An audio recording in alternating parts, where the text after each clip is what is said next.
The moment I heard that voice, smug, half laughing, careless, it split something open inside me. Not loud, not explosive, just silent, like the sound of a lock clicking into place. My hand didn't shake. I didn't ask who he was. I didn't scream or accuse or beg for a better lie. I just let the quiet settle between us like frost on glass. He's right, I don't, I said. Then I tapped the screen. Call ended. Number blocked. For a second I just sat there. The room felt hollow, like the walls themselves were recoiling.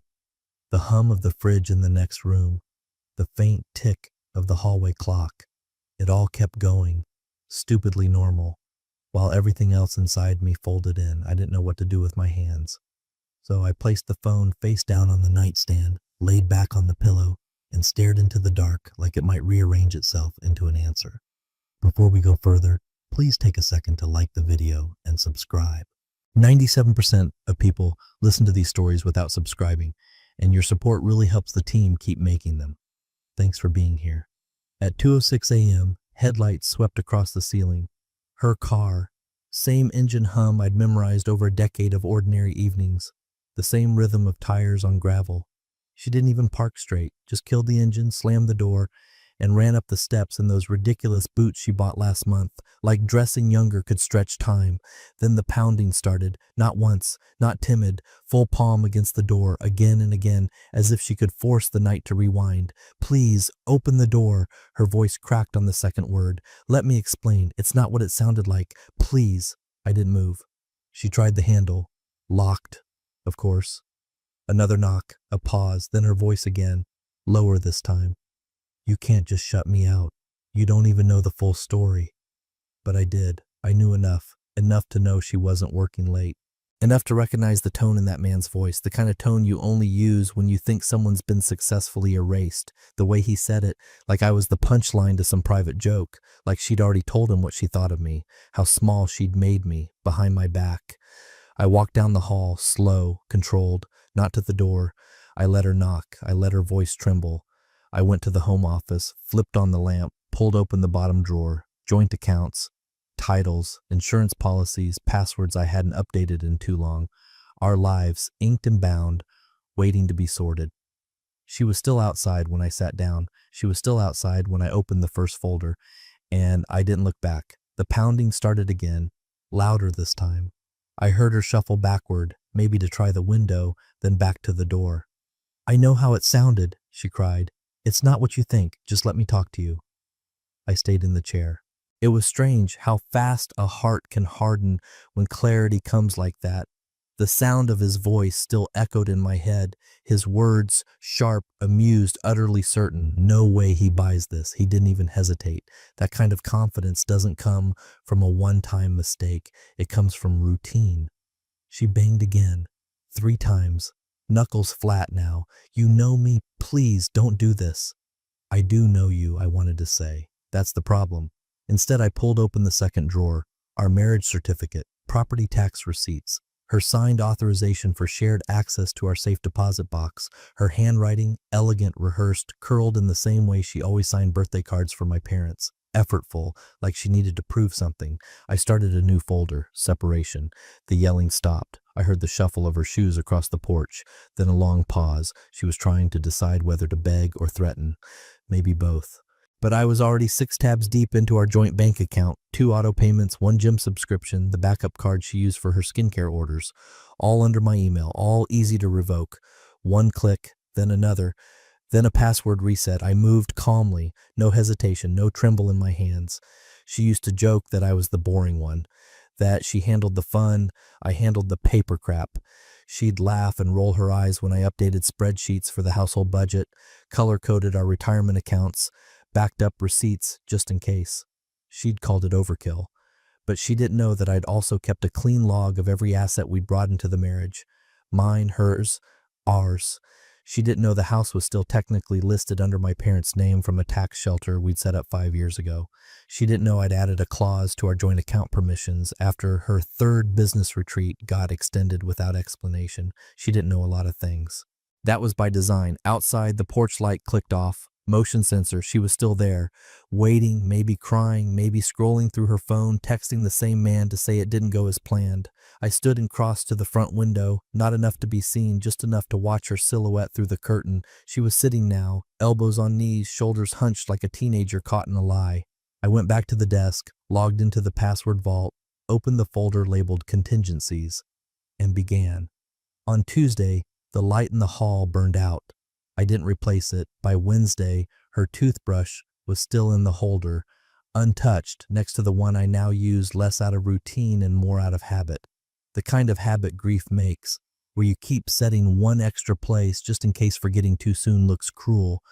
But grief hadn't come, just something flatter, drier, a sort of surgical resolve. I woke up early that morning and made a list. Bullet points, initials, color codes, property, accounts, subscriptions, access. She'd once said I organized things like I was prepping for an audit. She hadn't realized that's exactly what I was doing. The lawyer didn't sound surprised. She asked when I'd last updated the prenuptial index. I told her the truth. 3 months ago. I could hear her tapping on a keyboard. "You're ahead of most," she said. The next day, I spent the morning at the county recorder's office. The deed transfer had been filed 5 years ago. One of those routine estate planning maneuvers. We'd never changed it. Technically, legally, the house had never belonged to us jointly. Just my family's trust, a detail she had no interest in back when she wanted a kitchen renovation more than a financial breakdown. I called the bank, said the joint account was no longer needed. They closed it after verifying sole authority, me. 2 signatures hadn't been required in years. The streaming subscriptions went next, then the cloud storage, then the utilities reassigned or scheduled for disconnect. I kept the water in both names, petty to cut it all. I wasn't angry, just precise. I changed the passcode on the alarm system, updated the Wi-Fi, replaced every lock that still used a key. The landlord for our office co-op called. She hadn't paid rent in 2 months. I wired the balance, asked that her name be removed. No explanation, just a change of record. By Friday, the mail no longer came here. I'd forwarded it, most of it junk, some of it real, an envelope from her gym, a flyer for a couple's retreat in Arizona. Her name was still printed above mine on one flyer. Curvy, cursive font like someone thought printing lies in a pretty typeface made them true. She texted 3 times, all short, the kind of messages you send when you're not sure who you're talking to anymore. "Are you okay? Please, let's just talk. I'm not giving up." I read them. Didn't respond. That weekend, her sister posted a throwback photo on Instagram. The caption said, "Relationships are hard, but love wins if you fight for it." She tagged me. I removed the tag, then muted them all. No posts, no updates, no feedback loop of guilt and manufactured nostalgia. To the world, we were just on a break. Some brief, inevitable turbulence. A chapter that needed time. But inside, I'd already left. Not loudly, not cruelly, just completely. She started soft, almost nostalgic. A throwback from last spring at the lake, my hand on her waist, her smile wide, tilted toward the sun. She posted it with a caption like it meant something still. "Not all storms mean the end. Some just pass." Heart emoji, hashtag Haj growth. The comments rolled in fast. Her friends, our friends, the ones who always sided with whoever spoke first. "You guys were perfect together." Time heals everything.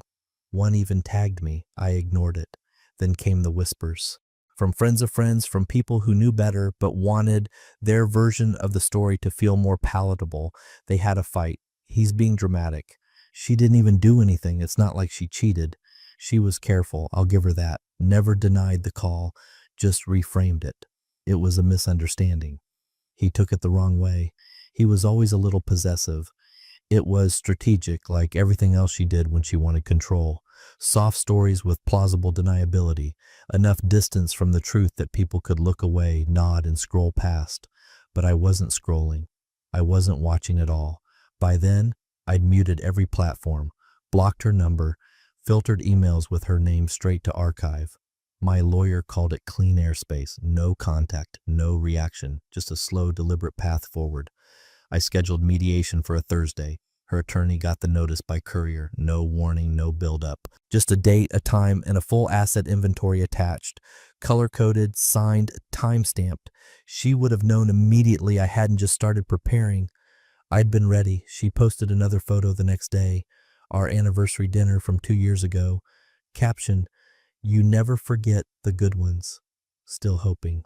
Still hoping. Hope is a dangerous thing when it's fed by denial. She thought I was hurt. Thought I was waiting. That if she kept the illusion going long enough, I'd need the past as badly as she needed to rewrite it. But I'd already stepped out of the frame. She was reposting memories I no longer claimed. The thing about silence is people fill it with whatever version suits them best. But in the end, it doesn't matter what story she floats. Because the paperwork was already drafted, the division already measured. And my story? It wasn't loud, it was legal. It was after 10 when my phone rang. An unknown number, local code. I almost let it go to voicemail. But something told me to answer. His voice was quiet. Careful. Hey, I probably shouldn't be calling, but I thought you deserved to know. I didn't say anything, just waited. I work with her. We've been friends a long time. I heard what she's been saying. Still, I stayed silent. She's telling people you were always jealous, controlling, that you had these moves that she stayed longer than she should have out of concern for your mental state. My jaw didn't clench. My heart didn't race. I just closed my eyes, breathed out slowly, and asked one question. Did she mention the call from that night? He paused. No, she didn't. There it was. The edit. The clean erasure of the moment that shattered everything, swept quietly off the table so her version could stand unchallenged. One small omission that turned her into a misunderstood victim and me into something twisted. I didn't raise my voice. I didn't explain myself. I just opened my laptop, clicked into the backup vault, and pulled the audio. It wasn't long, less than 15 seconds. Her voice, breathless. Babe, I'm working late. His voice smug. No way he buys this. My reply, calm, final. He's right. I don't. Click. I forwarded the file. No message, no context, just the sound of her rewriting undone in her own voice. He listened on the other end of the line. I heard his breath catch, sharp through the receiver. Then nothing for a long few seconds. Jesus, he said. I didn't respond. You recorded it? No, it was voicemail. I let it roll before I picked up. He exhaled. People should hear this. They will, I said, when it matters. He thanked me, said he was sorry, hung up, and just like that, the fracture began. Quiet, almost invisible. A single splinter in the story she'd built so carefully. One man, no longer sure what to believe. It wouldn't take much. A few more whispers in the right places. A few people who saw too much, remembered too clearly, or heard the clip passed in confidence. Truth has a way of surviving the edits, especially when it's recorded. I wasn't looking for anything.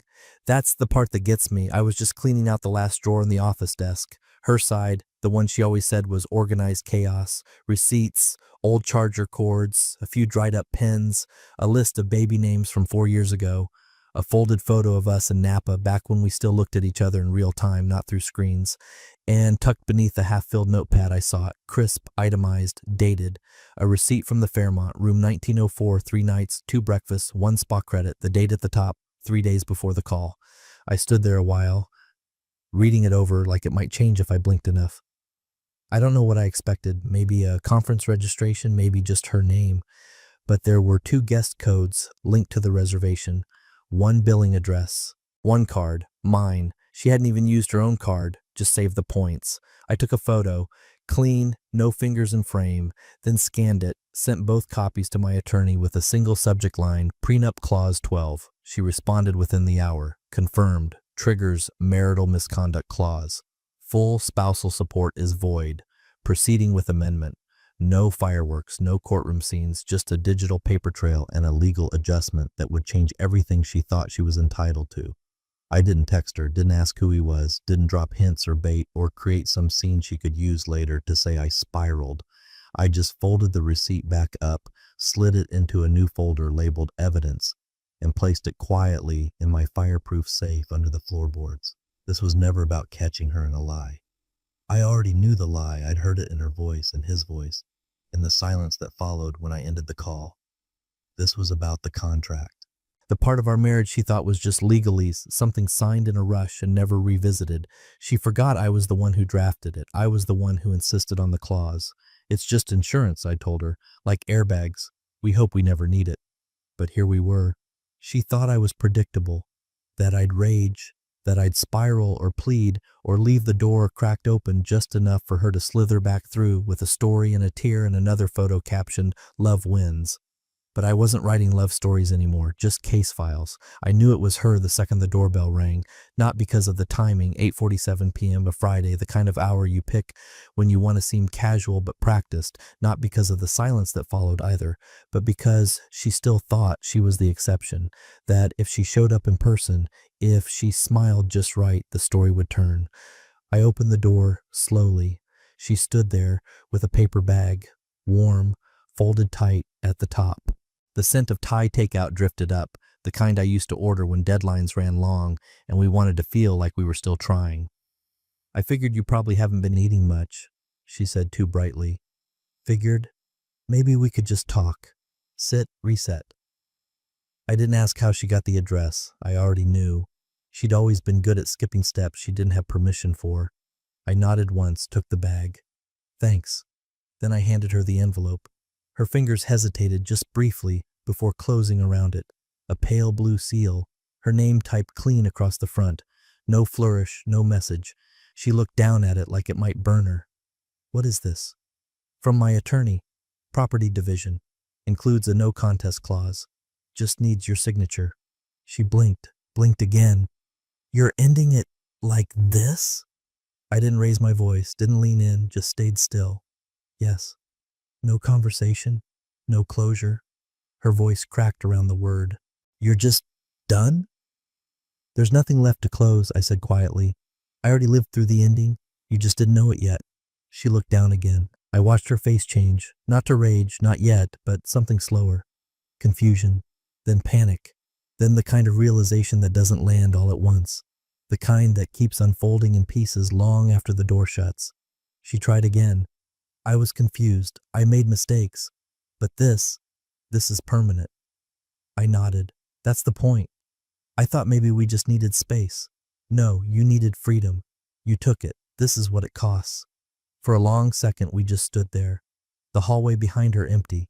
No bags, no suitcase, just a woman who thought she still had a role to play.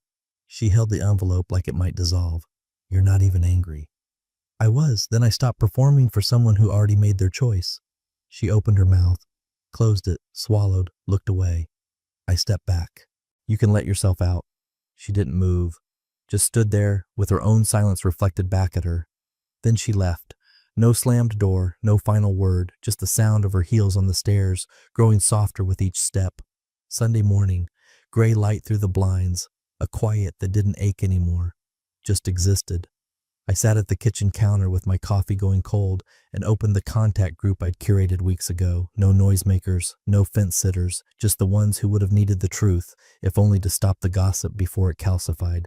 12 names. Her cousin, my sister, our shared friends from college, the ones who once cheered for us on anniversaries and co-signed her captions about weathering storms. I typed slowly, each word chosen like a scalpel, not a weapon. Effective immediately, we've separated. Please respect our privacy. No further details will be given. Then I attached the audio file. 10 seconds. Her voice, hurried, uneven. "Babe, I'm working late." His voice too confident. "No way he buys this." My voice is steady. "He's right, I don't." That's it. No edits, no commentary, just reality. Small enough to be passed around, sharp enough to cut through anything she tried to spin. I hovered over send, not out of doubt, just recognition. This was the last thread, the one she'd hoped would hold, no matter what else fell. I hit send. It took 3 minutes for the first reply to land. Her aunt. "Oh." Then nothing. A full hour passed before the next came in. Her best friend from college. "I'm sorry, I didn't know." Then another. "You didn't deserve that." And then, "She said it was just stress." Then, "We should have asked more questions." No one defended her. No one asked for more context, because deep down, they knew. They just hadn't wanted to see it before. By that afternoon, she'd pulled 3 posts from her profile. One was the throwback photo with the lake. Another was the "Hope Still Lives" caption. The last was a story, just a black screen and the word processing. She didn't text, didn't call, but someone had told her, maybe one of the cousins she thought would default to her side, maybe the friend she'd coached through her last breakup who finally recognized the pattern in reverse, the story she'd floated of tension, of overreaction, of two people just needing space, had popped. Because people didn't hear speculation anymore. They heard her, they heard him, they heard me. And they knew she was already seated when I walked in, back straight, blouse pressed, hands folded just so on the legal pad in front of her, like it was a job interview, like posture might change the outcome. Her lawyer murmured something too soft to catch, and she gave a brittle nod, not looking up. My chair didn't creak when I sat. Well, my lawyer, Marin, sharp-eyed, gray suit, not one strand of hair out of place, unfolded the amended documents, double-checked the tabs, and slid the top copy to the center of the table with the ease of someone who'd already won. Final draft. Amendment includes full asset transfer to the respondent. No contest clause remains active. Spousal support voided per clause 12 of the prenuptial. Disclosure terms sealed. Signatures required by end of day. Her lawyer skimmed it. His face didn't change. He knew better than to object. She tried to speak. I think Marin held up one hand without even looking at her. This conversation is over. Sign or don't.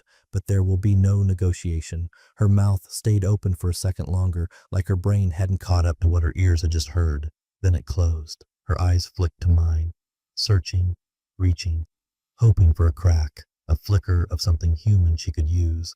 But I didn't meet them. Not out of cruelty, out of preservation. I'd already spent years looking into those eyes and mistaking the glint of self-preservation for remorse. Not today. She reached for the pen. Her hand shook. I heard her inhale like she was going to say something soft, something last-ditch, an apology, a memory, a plea, but she stopped, signed. No one said a word. The room held still. When she looked up again, I stood. My chair made no sound as I pushed it back. I didn't reach for her, didn't nod, didn't offer comfort. I just turned, jacket buttoned, spine straight, and walked out of the room that used to hold our entire future. Behind me, the only sound was the quiet scratch of Marin collecting signatures. No fire, no scene, just paper, and an ending. The message came late, one of those odd hours when emotion gets brave and memory softens its edges. My phone buzzed once and stilled, no number I recognize. Just a red notification, one new voicemail.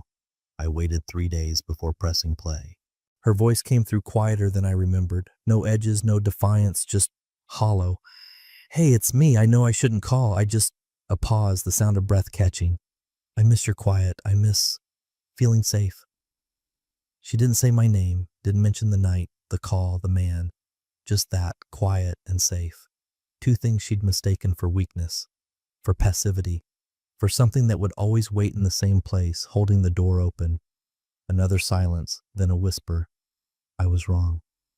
No apology, just those 3 words, too late, stacked on 100 others she never said when it counted. I didn't save it, didn't replay it. I deleted it without a second listen. Then I stood up, crossed to the window, and opened it wide. Outside, the city moved on like it always had. Cars passing, distant voices, life spilling forward in the space she once occupied. I let the cold air wash in, let it clear the last trace of her voice from the room.